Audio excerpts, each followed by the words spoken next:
Hello and welcome to the New Voice of Ukraine's series of questions and answer interviews and explainers, where twice a month we will talk to either one of our own journalists, as is the case this week, or with a special guest. Last episode, you can look back at an excellent interview that we did with the Harvard Ukrainian Research Institute on both the state of the institute itself as well as Ukraine in academia and literature in general. I very much enjoy that. Go back and give it a listen.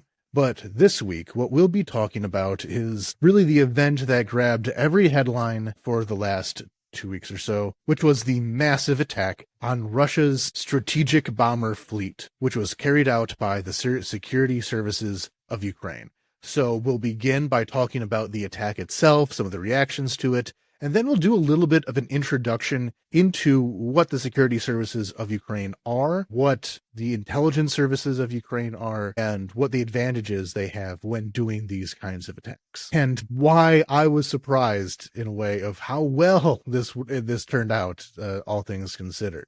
But before we get too deep into that, I will point out that before we have these interviews and explainers, we announce them on our Patreon page, patreon.com/NVUA, where we invite you, our listeners, our readers, to please ask us any questions you may have about the specific topic of the week or about Ukraine in general. We want to be responsive to what you want to know. So again, that's patreon.com/NVUA in order to support New Voice of Ukraine and join in on both of these interviews, as well as a host of newsletters, infographics, and other premium content. We are always looking to expand on what our premium content is, again, in response to what you're looking for. And for further coverage of events in Ukraine and around the world from a Ukrainian perspective, please go to english.nv.ua.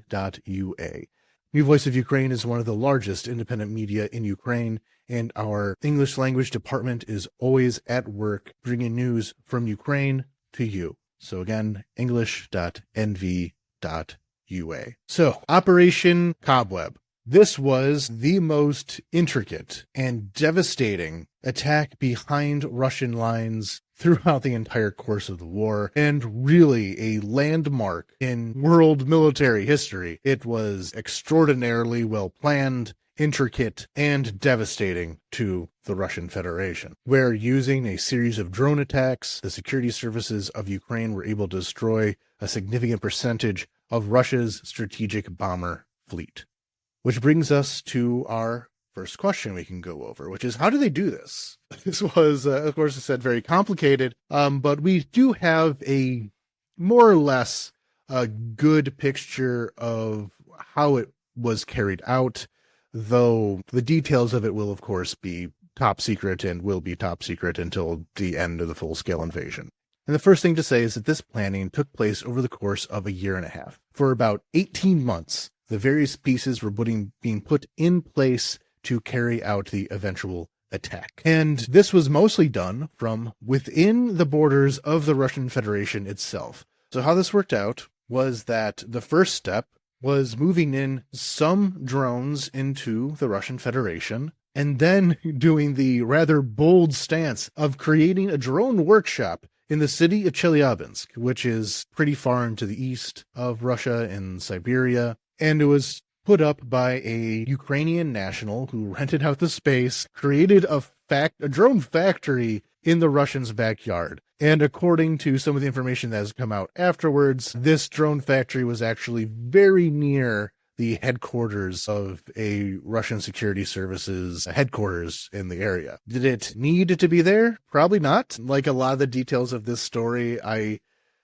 it's a real, when the book is written about this, eventually it will be a real white knuckle read. But it added insult to injury, saying, look what we can do right under your own noses. So you built this workshop, and over the course of months, I got to work building a bunch of these drones. These were custom designed drones. These drones were quite light. They did not have a very long range to them, but their guidance was pretty intricate. It used a open source software called Ardu Pilot, and based most of the navigation around Dead Reckoning. that did not rely as much on GPS or anything like that. And there has been some information about how this data was transferred. Apparently, they were using local SIM cards, though, again, I really have to stress that any detail that we hear about this operation was a part of a covert operation, which means that the information itself will always be, I don't want to say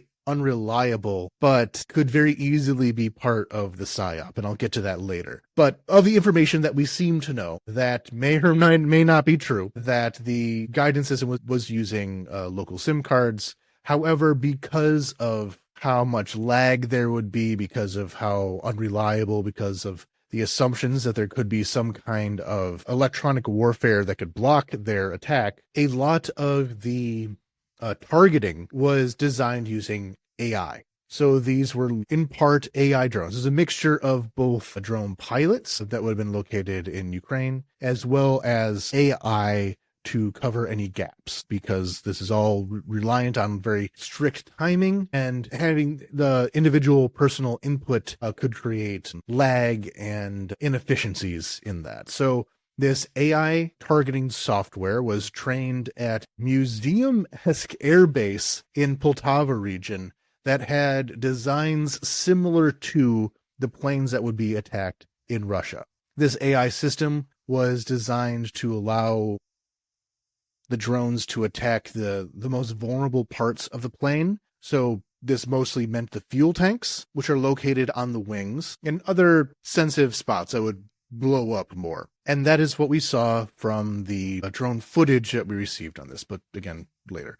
The next step is that they're loaded onto trucks, cargo trucks. And this is the real interesting part. The truck drivers did not know what their cargo was. The Ukrainians gave them this truck, said, don't look in the back, told them to drive to a specific point where they'd be given further instructions. And then after they arrived at their locations, the trucks opened up and a huge swarm of drones started flying out of them. This must have been a pretty shocking sight to see for both the truck driver and anyone who may have been around at the time, to see these trucks just open up and have just a swarm of drones just coming out of nowhere. This was targeted at a few different locations in Russia. About half of them failed, however, for one reason or another. In at least one of these locations, the truck carrying these drones blew up. There's also video of that. That is kind of eerie, of people going in to inspect this truck that was already on fire, and then after getting quite close and going into the truck itself, the rest of the drones inside of it exploded from that fire. I did not see the follow-up on that. That was likely not good for anyone's health if they got too nearby. But the two places that it fully succeeded was at Belaya Air Base in Irkutsk. This is pretty far to the east in Russia. It is north of the border with Mongolia, as well as Olenia Air Base near Murmansk, which is on the Arctic Circle near the border with Finland and Norway. So very, very far north. As far north as you can get in Russia. At these air bases, the Ukrainian drones were able to damage reportedly 41 aircraft. And we do have the drone footage of this happening. As I described, they were trained by AI to go after the fuel tanks. That's exactly what we saw in that video, them making a beeline for those fuel tanks and severely crippling whatever that plane may have been. The main target at these air bases was the strategic bomber fleet. So these are Tu-95s, Tu-22M3s, as well as AN-12s, and the A-50, which is a surveillance plane. One of them had been destroyed earlier in the war. It's quite a valuable aircraft. Russia doesn't have very many of them, especially now. It has one less than it had, but they are quite critical to their war effort. So these strategic bombers, what they do is they have been the cause of a lot of the bombings on Ukrainian cities. So there are three different ways that Russia fires missiles at Ukraine. These are from ships, from land, and from the bombers, from the sky. And by targeting these bombers, Ukraine followed its old maxim of target the archer, not the arrow. When the missiles are already in the sky, it is harder to intercept them. But if you can destroy the planes on the ground, that takes care of your problems before they even begin. So these bombers, which have been responsible for many of the most devastating attacks that have occurred on Ukrainian soil by the Russian military, that's 1/3 of the delivery mechanism that Russia has available to it. And overall, not all the damage to the 41 planes was permanent, of course. Some of it can be repaired. But what we saw was at least 1/3 of the Russian strategic bomber fleet being damaged, and a significant portion of that being outright destroyed or damaged beyond repair, though we don't have full information of what Russia will be able to salvage from this. Though, again, we do have video confirmation that for many of these planes, they were simply cratered. There's no coming back for them. And of these planes, Russia just doesn't make them anymore. These are Soviet built. They can be repaired. The parts can be replaced, though that is increasingly difficult. But they haven't built a new Tu-95 since the fall of the Soviet Union. And if they want to replace them, those are very expensive systems to replace. And any money that they're spending having to replace parts of the strategic fleet are dollars, rubles that they can't spend in other locations. So this was absolutely devastating. Again, a large portion of this bomber fleet is now gone. This bomber fleet is now no longer able to sustain as much bombing as it had in the past. With any of these, there's always going to be how long they can stay in the air before maintenance becomes an issue.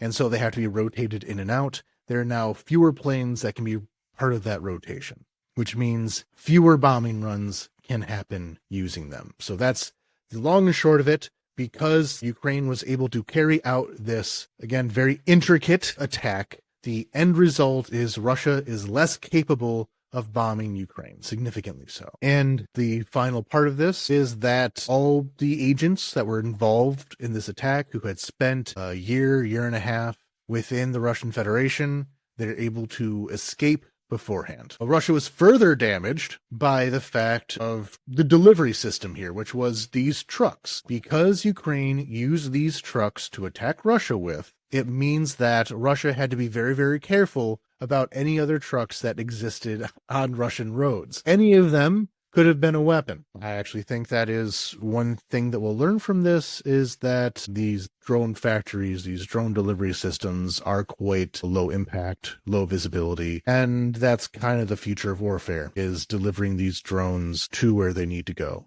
Because these Russian truck drivers had no idea what they were doing. So therefore, obviously, it doesn't require a lot of technical skill to bring them within range. Just drive them to a certain location. In most countries, these roads are not heavily patrolled. So in the future, it can really be anywhere.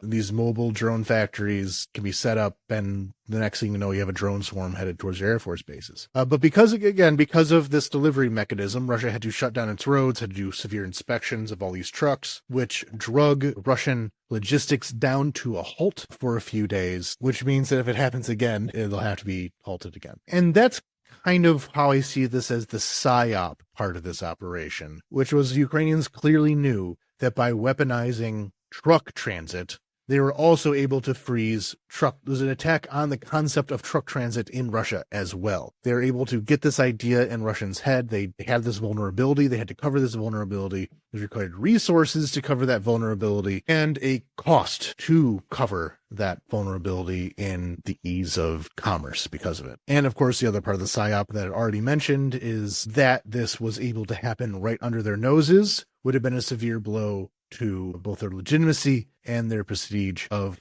how they're able to present themselves as defending the entirety of Russia. If these attacks are able to go as far as Irkutsk and Murmansk, so a lot of Russians have relied on the idea that the war is not necessarily on their doorstep. That was the logic of a lot of the Kursk offensive, was bringing the war to Russia. Though it turned out Russians didn't really care about that. But nonetheless, Russians are able to continue their oftentimes passive but still support of the war because they know it doesn't really affect them. It's something that happens in a different country, and they can just sit back and watch it happen. The more these attacks take place, the more that they'll be disabused of that notion. But how did the rest of the world react to this operation? this was quite historical. And that was kind of the first reaction of a lot of, especially military and intelligence agencies around the world, was an initial response of, wow, look how they pulled this off. And even in corners of the U.S. government that ultimately gave a pretty lackluster and disappointing reaction to all this, what we heard from within the Pentagon, within Langley, within these halls of power amongst the bureaucrats, the first response was that, of course, this was extremely impressive. It gave the world the message that Ukraine does, in fact, hold cards during the infamous White House meeting where Trump told Zelensky, you don't hold any cards. Zelensky himself would have known about this operation. So don't count out Ukraine. There's always a new mission that can be carried out, a new way to impress the rest of the world. But there was still that negative reaction, or at least disappointing reaction, was that U.S. President Donald Trump did have a phone call with Putin where they claimed to have worked out some of their mutual frustrations regarding this. Ukrainians did not tell the Americans about this at all. From a Ukrainian point of view, this was very important. There's been many, many times where information about Ukrainian operations have been leaked by Washington of some Pentagon staffer wandering out to a bar that evening and yapping to some journalist who let everyone know everything about what was about to happen. A lot of this was a way of dissuading Ukrainians from doing things by leaking this information. This has happened both under the Trump administration and under the previous Biden administration, where there was these strategic leaks of intelligence that undermined the Ukrainian war effort. And there's not much trust in the Americans' ability to handle intelligence because they've done bad things with it in the past. They've said something too soon. They have gotten wind of something about to happen and already set the agenda to give an excuse for why it's not actually a big deal, because they knew it was about to happen, and they wanted to set the groundwork to say that this was not as impressive as you think it was. This has happened time and time again. So this time, the Ukrainians didn't say anything, and this did offend the Americans. They were still operating under the assumption that things have to be run by them, even though the Americans have stopped giving new aid. And that's just how it goes. If you have already given up on the idea of helping Ukraine, and while the aid is still coming in, that's all pre-approved aid, not a new package. We still have not seen that out of Congress. We have the Americans continuously saying that they want to walk away from Ukraine after a given time frame. Then the concerns that Washington may have are no longer relevant. Why care so much about what Washington thinks if they're just going to be walking away no matter what? They could be happy with something. They might be angry with something. Either way, they're going to walk away within a few weeks or months or whatever the case may be. So does it matter? And no, it doesn't.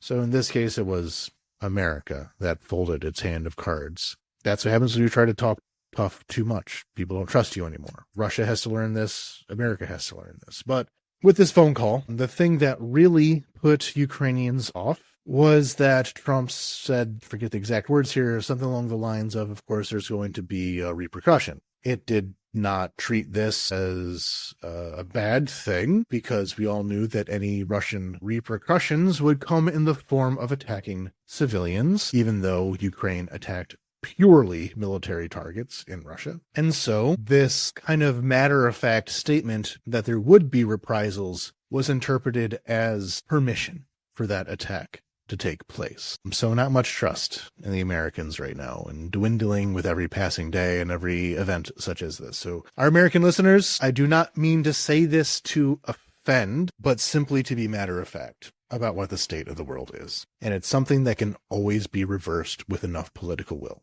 But anyway, so that was the most important international response, though of course there was always a follow-up of fear of nukes, because Russia was saying that, oh, you targeted 1/3 of our nuclear triad. These bombers are capable of delivering nuclear weapons, and therefore they are considered a nuclear infrastructure by their reckoning, and a part of Russian nuclear policy is that an attack on their nuclear infrastructure would allow for nuclear reprisals. Not quite exactly that, but that's what it says. And so in comes the usual chorus of Russia's going to use nukes, yada, yada, yada.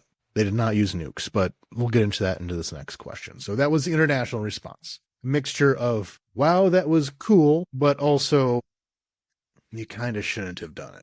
But in the time that has passed, these repercussions have not really come true. No nuclear anything has come true. Once again, as always, these worries are completely nonsense. They always do turn out to be completely nonsense, but they still get the complaints every single time, which gets to our next question here. Does Ukraine and Ukrainians worry about reprisals? Short answer, no. What is different in one Russian attack from any other? Not really.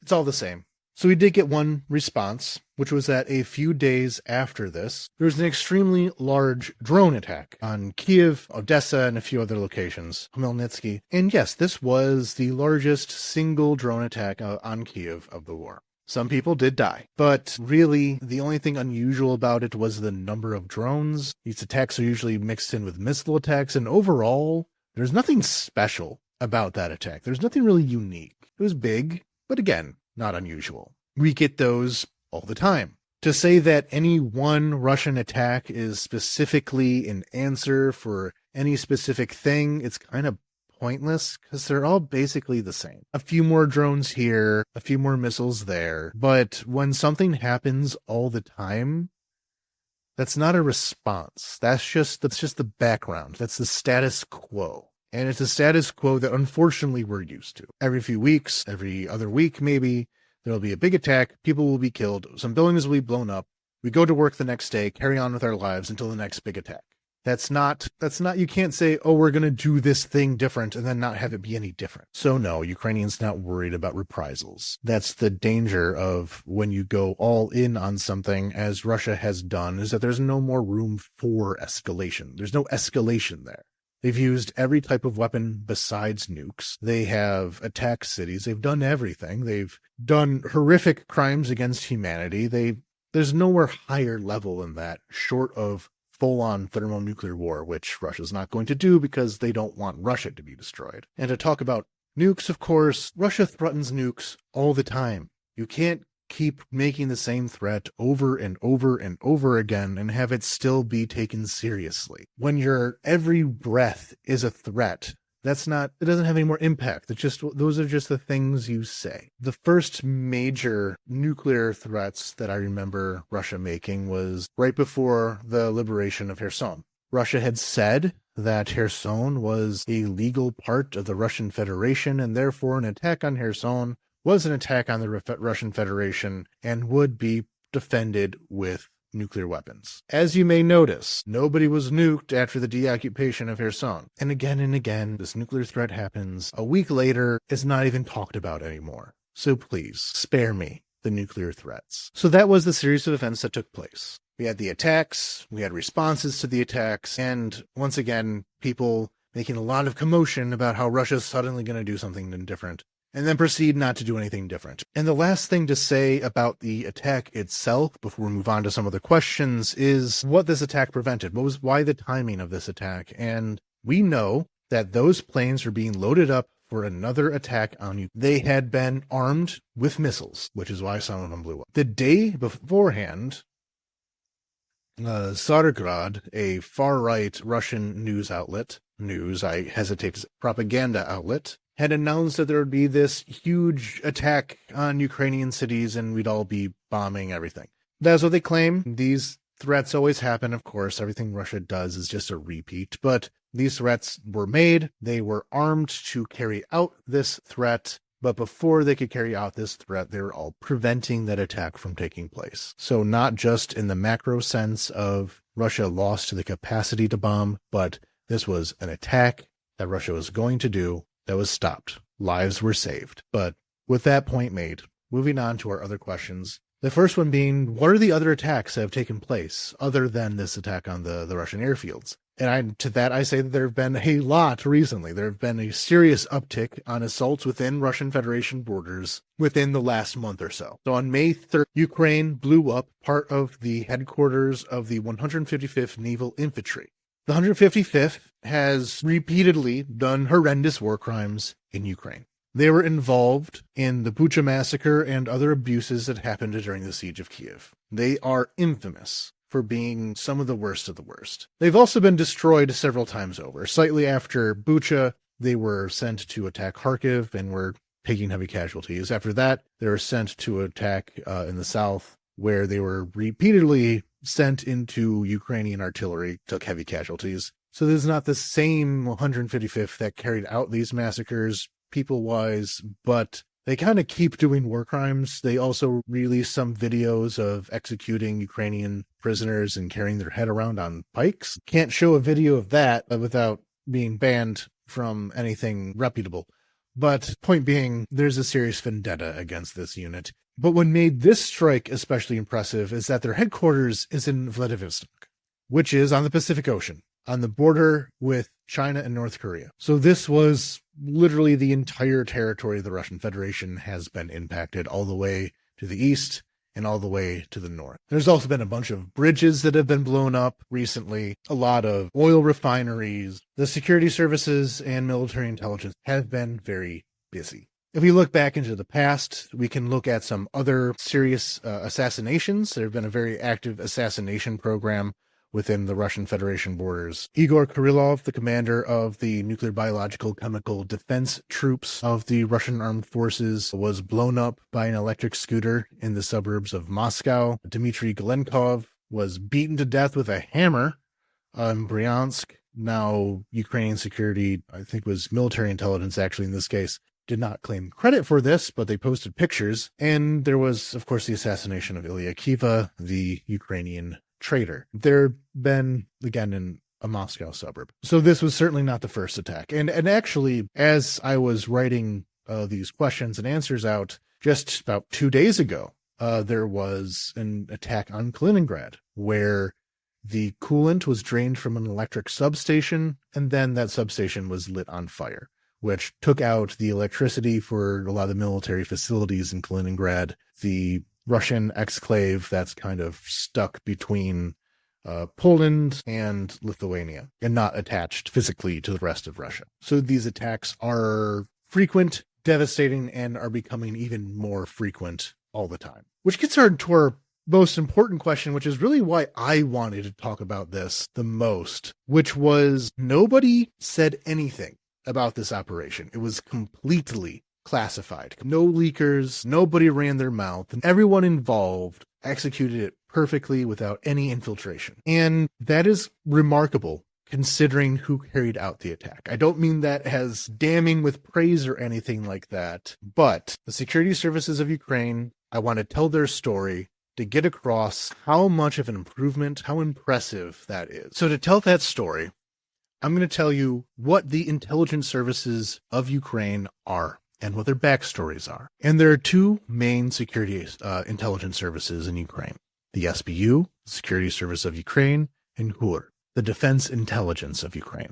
The SBU is something more like the FBI, which also transfers over into law enforcement operations, while Defense Intelligence of Ukraine is military intelligence. SBU, independent branch. Defense Intelligence of Ukraine is subordinate to the Ministry of Defense of Ukraine.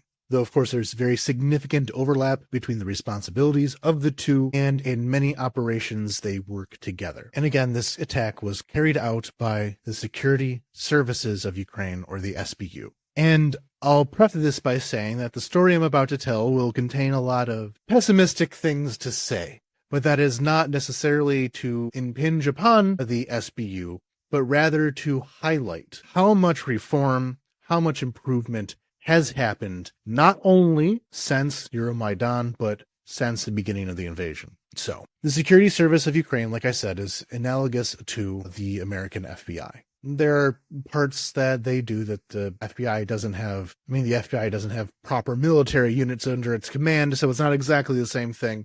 But think of it in that way. And the first thing to know about the SBU is that it is and it's important to know, to understand everything here, is that it is a direct descendant of the KGB. It is the Ukrainian branch of the KGB. It is housed in the same building that the Ukrainian KGB was housed in. And so, institutionally, it still carries on a lot of the institutional memory of the KGB. And because of that, through most of Ukraine's history, as it had a very close connection with the Russian FSB and other intelligence services. If you go back to the 90s, if you take an SBU officer and an FSB officer from Russia, they would have gone to the same schools. They would have had the same friends. They could have been godfathers to each other's children. It was part of the same world of Soviet and ex-Soviet intelligence, which was a whole world unto itself under the Soviet Union. Those ties did not break. They vacationed with each other in Crimea. And in those days of the 90s and 2000s, and getting perilously close to present day, those connections to the Russians and to the way that the Russians operate have been severely detrimental to Ukraine as a country. In this era, especially under President Kuchma, the SBU was very tightly bound up with organized crime. I mean, we've seen a million mob movies. We know that whatever cops, whatever FBI are put in charge of dealing with economic crimes, with organized crime,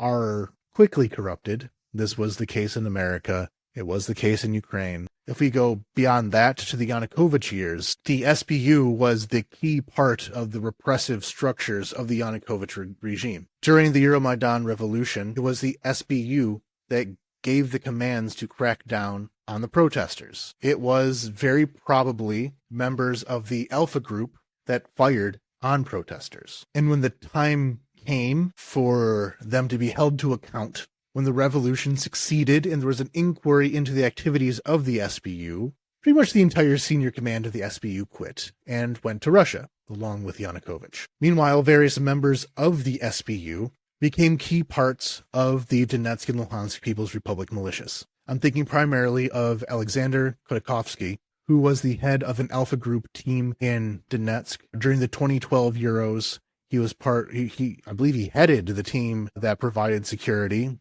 He did sniper overlooks and such at the Euro 2012s. And he became one of the most effective commanders in the DNR militias. He headed up the Vostok Brigade. And many of his comrades went with him. The head of the SBU at that time, Alexander Yakomenko, who was one of those senior officials who fled to Russia, when it came time for the full-scale invasion, he was tasked with setting up a security service within the occupied Kherson and Zaporizhia regions. So all these investigations you may have heard regarding torture chambers and hunting down the families of soldiers, of killing partisans, a lot of that was directly controlled by Alexander Yakomenko, the former head of the SBU, who defected to Russia and became a traitor. And with the full-scale invasion, once again, we saw lots of the SBU compromised. The Kherson office of the SBU was entirely compromised. The head of that office is now being investigated for treason. The details of that we will not know, but we know that Kherson was very heavily infiltrated. We know the SBU is a very large part of that. We know that during the Russian attack on Kherson,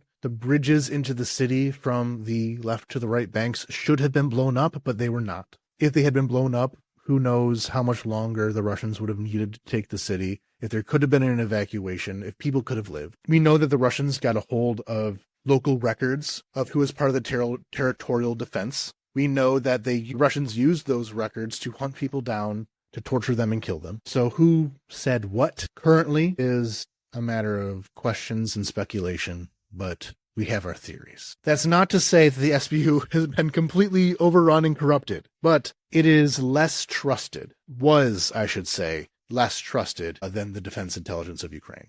Of course, during the Donbass War, the SBU played a key role in putting down the DNR militias and putting off the Russian invasions of 2014-2015. Those Alpha Group that I mentioned in a few negative ways here were also one of the most elite units that were used to defend Donbass in 2014-2015. There have been numerous key operations that they have carried out against Russian-backed forces in that region over all these years. They have been the primary ones in charge of investigating Russian infiltration and have overall done the job of the security and intelligence services quite well in that time since 2014-2015. But I had to list out all the things that would have made people trust them less, which makes this change even more impressive. Because nobody said anything. The SBU of 10 years ago, the Russians would have known right away. Some somebody would have leaked it. But in the time since the full-scale invasion, the SBU has been doing a thorough enough job of reforming, of cracking down internally, of finding traitors, of finding moles, that they're able to carry this out without anyone knowing. And that's the measure we have. And a lot of this comes down to the head of the SBU, Vasil Milyuk. He's young, which is important, and this is going to carry over into my next description of defense intelligence of Ukraine. But the fact that he's young, he's only 40 years old, means that unlike a lot of his previous superiors, he was not brought up in the Soviet system. Most of his career has been under post-Maidan Ukraine. He came up in the era after that change in culture. He was not a part of those chummy networks that used to exist. He does not have those wonderful, friendly memories of his buddies in the FSB hanging out on the beaches of Crimea without a thought that someday they would be enemies. He's of the new generation, and he has really been a bulldog for Ukraine, which brings us to the description of the other half of Ukrainian intelligence, which is HUR, the defense intelligence of Ukraine. And everything I just said about the various downsides of the SBU and why people do not trust them for very long is why the defense intelligence services of Ukraine are probably the ones you've heard more about. So, after the Euromaidan Revolution, Ukraine was faced with a problem. The security services were all loyal to Yanukovych, and by extension to Russia. There had been all this corruption. There had been all this hostility towards the very democratic movement that had just won with, again, those assassinations. And so the incoming post-revolutionary government, they had the SBU. They knew they had to do reforms to the SBU, but there was a limited amount that they could trust the SBU. And not just the incoming government, but Ukraine's foreign partners did not want to be handing over intelligence to Ukrainian security services, only for that to be handed right over to Russia, which was a threat. And so they looked towards the defense intelligence of Ukraine. And HUR did not have the same history of corruption, did not take part in these mafia activities that the SBU had taken part in the 90s, because the nature of their job didn't really include that. The SBU was able to do corruption because they were dealing with money. That's the thing with money. Wherever there's more money, there's more corruption. And the defense intelligence, not only were they not dealing with crime, not dealing with the mafia, not dealing with that, but their budget just was not very big. Ukraine in general had largely demilitarized in the years before Maidan, and the defense intelligence was certainly a part of that. They didn't have much money to deal with, and when there's less money, there's less corruption. So because of that, if you wanted to do corruption, you wouldn't go to defense intelligence, which automatically means you'll have better people involved, more trustworthy people, because absolute power corrupts absolutely, and power attracts the corrupt, and that wasn't HUR. So we had this smaller operation that was ready to prove itself, in a bit of inter-service rivalry was another part of the story. And defense intelligence is who the CIA and MI6 wanted to work with, for the reasons I just gave. So the CIA and MI6 came into the defense intelligence offices and wanted to figure out how is this going to work out? Your enemy is now Russia. We want to know information about Russia. Can you give us information about Russia? HUR said yes. They got the files. And so all this information about how Russia worked was now in the possession of the CIA. Meanwhile, the other part of this relationship was that the Americans and Brits quickly realized that Ukrainians are far better at infiltrating Russia than they were. I'll use a quote from a New York Times article about this. So, quote, "For a Russian, allowing oneself to be recruited by an American is to commit the absolute ultimate in treachery and treason," General Kondratyev said. But for a Russian, to be recruited by a Ukrainian is just friends talking over a beer. So with those connections that already existed, similar language, similar upbringing, I'm going to be very careful about this whole brotherly nations thing, but the fact remains that within the culture of the security services, within the world of spies, up until 2014, as I've explained, they were practically co-workers. So giving information to Ukrainian in that way was just easier to do. It's easier to flip Russian assets with another guy who speaks Russian, who has a lot of the same Soviet cultural touchstones, I don't know, can sing the Chabarushka song, I don't know. Whereas with an American, it's like, this is our ancient enemy that we cannot fully cooperate with. So the level to which the Defense Intelligence Agency and later on the SBU were able to infiltrate Russia was far, far beyond what the CIA could ever hope to achieve. And a lot of that, again, fell on Defense Intelligence Agency because the CIA just trusted them more, and MI6 just trusted them more. And so they gained much larger international profile, not the least of which because they had a larger permission to operate outside of the borders of Ukraine than the SBU did.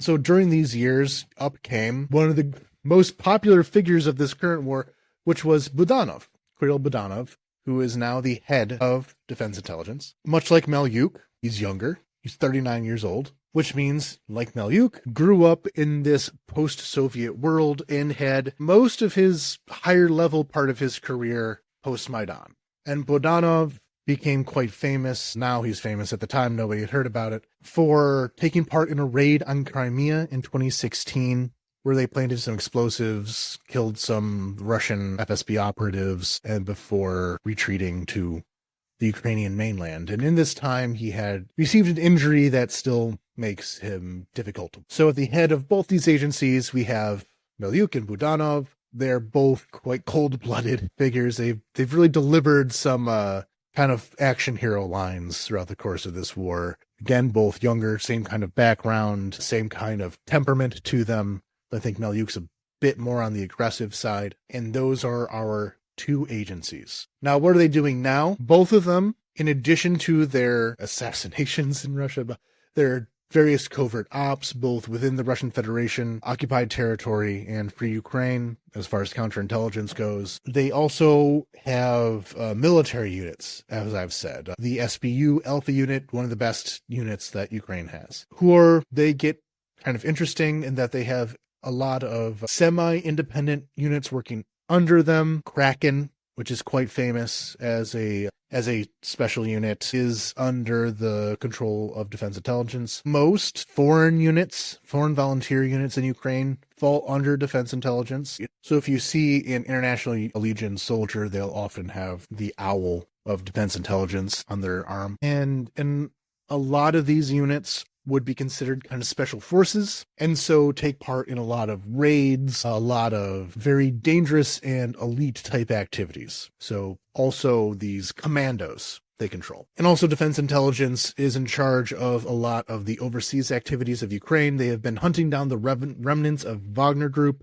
This is definitely a story for another day, but after the Wagner Group failed a putsch in Russia, they mostly were reorganized to operate out of Africa to be doing counterinsurgency work, mostly really to gain control of natural resources in various African countries, such as Mali, such as Central African Republic, such as Sudan, and wherever these Wagner remnants have gone, Hur has followed them and taken them out. So that is the other part of their responsibilities. So to kind of wrap up that segment, a lot of what you hear about has been done by Defense Intelligence. This mostly has to do with the fact they were more trusted by international partners. They were more trusted because of the sordid history of the SBU and its connection to corruption and Russian interests. And the key point of this story, just to reiterate, is that such a large operation done in complete secrecy was really the SBU's big redemption moment. It's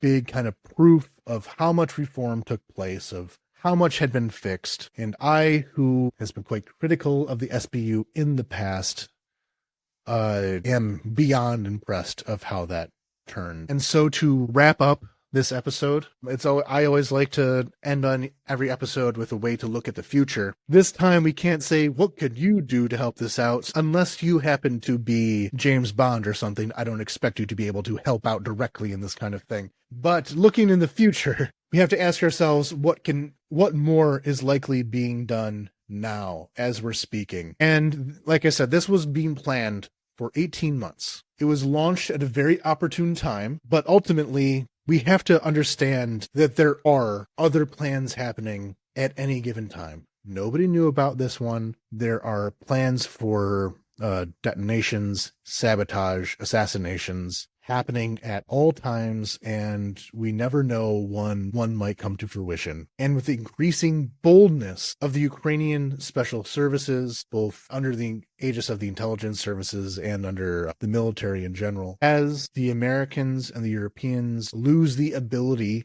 to impose restrictions on Ukraine, either out of their own will, willingly lift these restrictions, or, as is the case with the Trump administration, give up their ability to affect policy, it is very likely that more attacks such as this that raise people's hackles will take place. The effectiveness of this, the planning of it, and the people in charge makes me think that they will only be more effective in the future. As I just described with the issue of this kind of cross-pollination between Ukraine and Russia in this world, there's a lot of ways to infiltrate the Russian military and security services, which Ukraine has done and are able to capitalize on. And Russia's a big place. A part of the story that stood out is that it took place in Chelyabinsk.